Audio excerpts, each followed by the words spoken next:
ملک بھر میں وسیم رضوی کے خلاف شدید برہمی کا اظہار کیا جا رہا ہے۔ مختلف علاقوں میں اس کے خلاف شکایت درج کروانے کا سلسلہ جاری ہے۔ حیدرآباد میں علماء کے وفد نے گستاخ وسیم رضوی کے خلاف commissioner of police Hyderabad city جناب انجنی کمار صاحب سے ملاقات کرتے ہوئے کمپلین درج کروائی۔ مولانا قبول پاشا شتاری صاحب نے کہا کہ قرآن پر مسلمانوں کا مکمل ایمان ہے۔ السلام علی سید الانبیاء والمرسلین وعلی آلہ الطیبین الطاہرین واصحابہ الاکرمین اجمعین، اما بعد۔ ناظرین کرام، رسول کریم صلی اللہ علیہ وسلم کے تعلق سے جو وقفے سے جو دریدہ ذہنی کی باتیں اور گستاخانہ کلمات استعمال کیے جا رہے ہیں، مسلمان اس کو برداشت نہیں کر سکتا، اور ہم آج کمشنر صاحب پولیس سے خواہش کیے ہیں کہ وہ اس تعلق سے جو بھی گستاخانہ کلمات استعمال کر رہے ہیں ان کا تدارک کریں اور ان کے خلاف کیفر کردار تک پہنچنے تک ان کے ساتھ معاملہ فرمائیں۔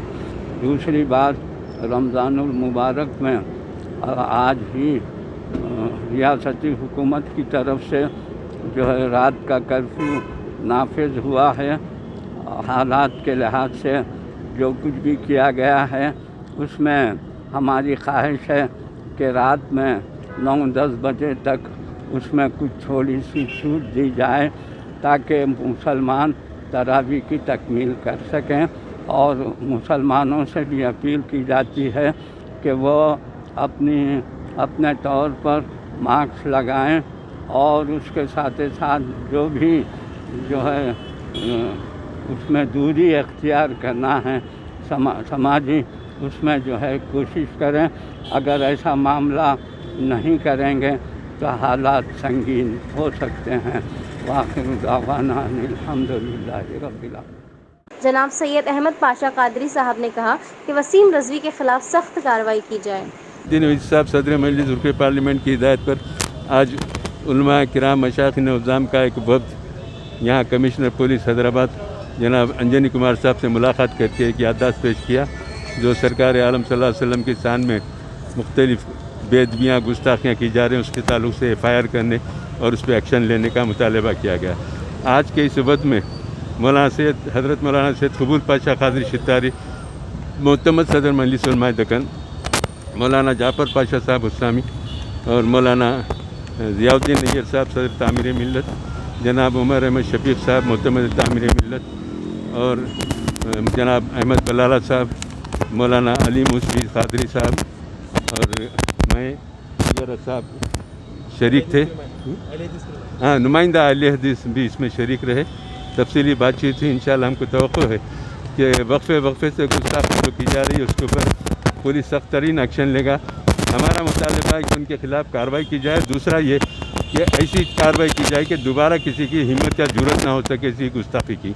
مگر حیدرآباد کا امن برقرار رہے، اور اس طریقے کے مشتعل کرنے کے جو واقعات ہو رہے ہیں اس کی روک تھام کی ذمہ داری پولیس کی ہے، تو اس کے اوپر سخت ایکشن لینا پولیس کا فریضہ ہے۔ میں امید کرتے ہیں کہ اس پہ کارروائی کی جائے گی۔ شکریہ۔ وفد میں شامل ایک مولانا نے کہا کہ قرآن کا ایک نقطہ بھی نہیں بدلا جا سکتا۔ ہمارے جناب بلالہ صاحب کی اور جناب پاشا صاحب کی نگرانی میں کمشنر آفس میں کمشنر صاحب سے مل کر جو مسلسل مسلمانوں کے خلاف میں اور مسلمانوں کے ساتھ ساتھ رسول مقبول صلی اللہ علیہ وسلم کی شان میں گستاخی کر رہے ہیں، ان کے بارے میں تمام تفصیلات ان کو دیے ہیں، اور ان سے ریکویسٹ کیے ہیں کہ جو چینل یہ انداز سے بتا رہے ہیں اور جو کچھ یہ جو گزشتہ دنوں میں نرسمہ نے جو کچھ یہ اس کے سرکار کی شان میں گستاخی کیا ہے، اگرچہ کہ ہمارے MLA صاحب نے اس سلسلے میں پہلے ہی کہہ دیا ہے، لیکن پھر بھی ہم نے ایک اپنے طرف سے لیٹر دیتے ہوئے ہمارے اسد بھائی MP صاحب کے فرمانے پر آج رجوع ہوئے ہیں۔ رجوع ہو کر ہمارے کمشنر صاحب کو ہم نے جو کچھ کہنا تھا کہا ہے، اور انہوں نے ایکشن لینے کی بات کہی ہے۔ ہم امید رکھتے ہیں ہمارے کمشنر صاحب سے کہ ہم نے جتنی درخواستیں ان کے سامنے رکھی ہے وہ اس پہ غور کریں گے اور اس پہ ایکشن لیں گے۔ وسیم رضوی نے قرآن پاک کی 26 آیتوں کو ہٹانے کے لیے عدالت میں ایک اپیل داخل کی تھی، جس کو سپریم کورٹ نے خارج کر دیا۔ وسیم رضوی کے خلاف ملک بھر میں شدید غم و غصہ ہے۔ بیورو رپورٹ تبصرہ پوائنٹ۔